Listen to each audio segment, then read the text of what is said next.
সমাগত ইছলাম ধৰ্মাৱলম্বী লোকসকলৰ ঈদ উল আজহা তথা কুৰবানী ঈদ অন্যান্য প্ৰান্তৰ লগতে শিৱসাগৰতো ইছলাম ধৰ্মাৱলম্বী লোকসকলে কুৰবানী ঈদৰ বাবে প্ৰস্তুতি চলাইছে আৰু বিশেষকৈ এইবাৰ জিলা প্ৰশাসনে কেতবোৰ নীতি নিৰ্দেশনা ধাৰ্য কৰি দিছে যাতে কোনো ধৰণৰ অপ্ৰীতিকৰ পৰিস্থিতিৰ সৃষ্টি নহয় বা আন ধৰ্মাৱলম্বী লোকৰ যাতে ধৰ্মীয় অনুভূতিত যাতে আঘাত নাহে তেনেধৰণে ঈদ উদযাপনৰ বাবে কেতবোৰ পৰামৰ্শ তথা নিৰ্দেশনা দিছে জিলা প্ৰশাসনে। ইতিমধ্যে ইছলাম ধৰ্মাৱলম্বী লোকসকলৰ যিসকল বিভিন্ন মছজিদৰ সভাপতি পৰিচালনা সমিতিয়ে হওক বা আন কোনো তেওঁলোকৰ সংগঠনৰ নেতৃত্বই হওক তেওঁলোকৰ লগত জিলা প্ৰশাসনে আলোচনা কৰি বৈঠক বহি কেতবোৰ নিৰ্দেশনা ইতিমধ্যেই দিছে। আমি সেই সন্দৰ্ভত জানিবলৈ চেষ্টা কৰিম। মোৰ কাষত আছে বৰ্তমান শিৱসাগৰ দিনী মাদ্ৰাজাৰ অধ্যক্ষ আছে আৰু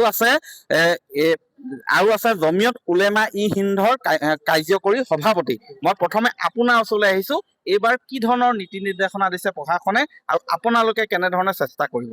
হয়, আমাৰ শিৱসাগৰ জিলা আয়ুক্ত মহোদয়ৰ লগত যিখিনি আলোচনা হৈছিলে শিৱসাগৰ মছজিদ পৰিচালনা সমিতি সমন্বয়ৰক্ষী সমিতি আৰু শিৱসাগৰ জ্যেষ্ঠ নাগৰিকসকলৰ মাজত যিখিনি আলোচনা হৈছিলে এই আলোচনাখিনি বৰ সুন্দৰভাৱে হৈছিলে আৰু এই গোটেই কথাখিনি এনেধৰণৰ আছিলে যে শিৱসাগৰ যি কুৰবানী হ'ব, যি জন্তুৱে কুৰবানী নহওক আৰু কুৰবানীৰ ক্ষেত্ৰতো অতি সতৰ্কতামূলকভাৱে আমি ব্যৱস্থাটো ল'ব লাগিব। সেই সন্দৰ্ভত শিৱসাগৰ জিলা প্ৰশাসনে যিখিনি নীতি নিৰ্দেশনা দিছে কেতবোৰ নীতি নিৰ্দেশনা এনেধৰণৰ আমি পাইছোঁ যে আমাৰ যি কুৰবানী জন্তু জব হ'ব সেই কুৰবানীটো খুব সকলো ধৰণৰ আঁৰ বেৰ দি কৰা হ'ব আৰু যাতে কোনো মঠ মন্দিৰৰ কাষত নহয় বা হিন্দু বসতি প্ৰধান অঞ্চলত যাতে নহয়, মুছলিম বসতি প্ৰধান অঞ্চলত যাতে এই সন্দৰ্ভত হয় যাতে কোনো ধৰ্মৰ আৱেগ অনুভূতিত আঘাত নাহানে আৰু যি সামগ্ৰী ওলাব, যি মানে পেলনীয়া অৱশিষ্টখিনি ওলাব, অৱশিষ্টখিনি টাউন আৰু দাঁতিকাষৰীয়া অঞ্চলৰ কাৰণে শিৱসাগৰ পৌৰসভাক নিৰ্দেশ দিছে আয়ুক্ত মহোদয়ৰ তৰফৰ পৰা যে তেওঁলোকে গাড়ী ব্যৱস্থা কৰিব আৰু গাড়ী ব্যৱস্থা কৰি নিৰাপদ দূৰত্বত এইখিনি বস্তুখিনি পেলনীয়া সামগ্ৰীখিনি পেলাই দিব আৰু গাঁও অঞ্চলৰ মানুহখিনিয়ে আমাৰ যিখিনি গাঁও অঞ্চলৰ মানুহে দিব তেওঁলোকে যাতে এই পেলনীয়া সামগ্ৰীখিনি অৱশিষ্টখিনি যাতে খুব ধুনীয়াকৈ গাঁত খান্দি সুন্দৰভাৱে পুতি থয় যাতে কুকুৰ বা অন্য কোনো জন্তুৱে যাতে এইখিনি নদীত খাব নোৱাৰে, নদীত নেপেলায়, ৰাস্তাত যেন নেপেলায় যাতে মানুহৰ যাতে অসুবিধা নহয় আৰু এই গোটেই বিষয়খিনি আমি সতৰ্কতাৰে হেৰি কৰিব লাগিব।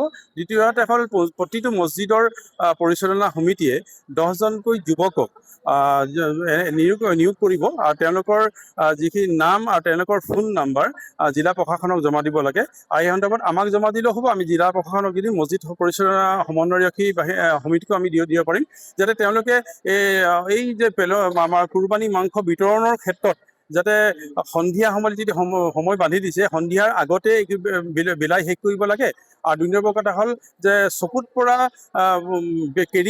কেৰি বেগত যাতে নিনিয়ে আৰু আঁৰ বেৰি দি বিতৰণ কৰা হয়। সৰু ল'ৰা আৰু বন্ধ কৰা মানুহৰ দ্বাৰা যে এই কামখিনি বিতৰণ নকৰে আৰু এই ছ'চিয়েল মিডিয়াত আপলোড নকৰে। এতিয়া ছ'চিয়েল মিডিয়াত আপলোড কৰিবৰ কাৰণে জন্তুৱে হওক বা তেওঁলোকৰ লাগি থকা বা জবহ কৰাৰ অস্ত্ৰই হওক বা অন্য মানে তৰোৱাল নিদিয়ে, তাৰ কাৰণে এই যে 10জনীয়া এটা গ্ৰুপ বনাই দিব প্ৰতিটো মছজিদৰ পৰিচালনা সমিতিয়ে এই যুৱকসকলে নিৰীক্ষণ কৰিব যাতে সমাজক মানে লগালগ যদি হয় তেওঁলোকক বুজাই মেলি আঁৰ বেৰ দিয়াই দিব আৰু ৰাস্তাত ঘূৰি ফুৰা বাটৰুৱাৰ যাতে কোনো অসুবিধা নহয়, অন্য ধৰ্মাৱলম্বী মানুহৰ অসুবিধা নহয় তাৰ ব্যৱস্থা কৰিব।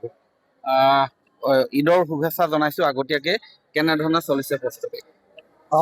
ইছলাম ধৰ্মাৱলম্বী লোকসকলে বছৰেকত 2টা মেইন উৎসৱ পালন কৰে, এটা ঈদ উল ফিতৰ, এটা ঈদ উল আজহা। ঈদ উল আজহাৰ দিনটোত কুৰবানী কৰা হয়। কুৰবানীৰ অৰ্থ হ'ল যে উৎসৰ্গা কৰা আৰু ইছলাম ধৰ্মৰ হৈছে শান্তি। ইছলামৰ আধুনিক অৰ্থ হৈছে যে শান্তি।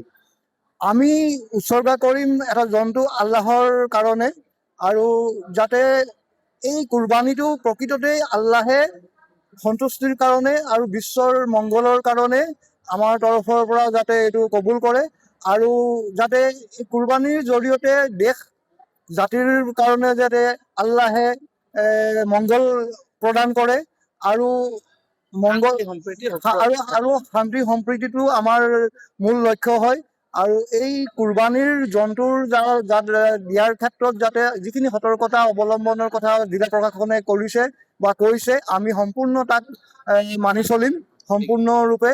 আৰু কুৰবানীৰ ক্ষেত্ৰত যাতে অন্য ধৰ্মাৱলম্বী লোকসকলে কোনো মনত মনোকষ্ট নাপায়, সেইটো আমাৰ প্ৰধান লক্ষ্য। ইছলামৰ কথাই হৈছে যে আন ধৰ্মক মনোকষ্ট নিদিয়া, আৰু এই কুৰবানীৰ জৰিয়তে যাতে আমি কোনো ধৰণৰ বিসংগতিপূৰ্ণ আমাৰ যিবিলাক কথা বতৰাবিলাক যাতে চৰ্চা হৈছে সেইবিলাক যাতে চৰ্চা নহয়, আমি যাতে আন ধৰ্মাৱলম্বী লোকক যাতে কোনো ৰকমৰে কষ্ট নিদিওঁ, এই আমি লক্ষ্য আৰু আমি আহ্বান জনাইছো। ধন্যবাদ। হয়, এইবাৰ এটা মন কৰিবলগীয়া কথা হৈছে যে প্ৰতিটো মছজিদত তেওঁলোকে 10জনীয়া এখন কমিটি বনাই দিছে। কমিটি থাকিব যিখনে সম্পূৰ্ণৰূপে নিৰীক্ষণ কৰিব যাতে এনেধৰণৰ কুৰবানীক লৈ যাতে কোনো ধৰণৰ অপ্ৰীতিকৰ পৰিৱেশ পৰিস্থিতি নহয়, বা জিলা প্ৰশাসনে যিবিলাক নীতি নিয়ম ধাৰ্য কৰিছে সেইবিলাক যাতে সম্পূৰ্ণৰূপে মানি চলা হয়, তাৰ বাবে সেই কমিটিখনেও নিৰীক্ষণ কৰিব।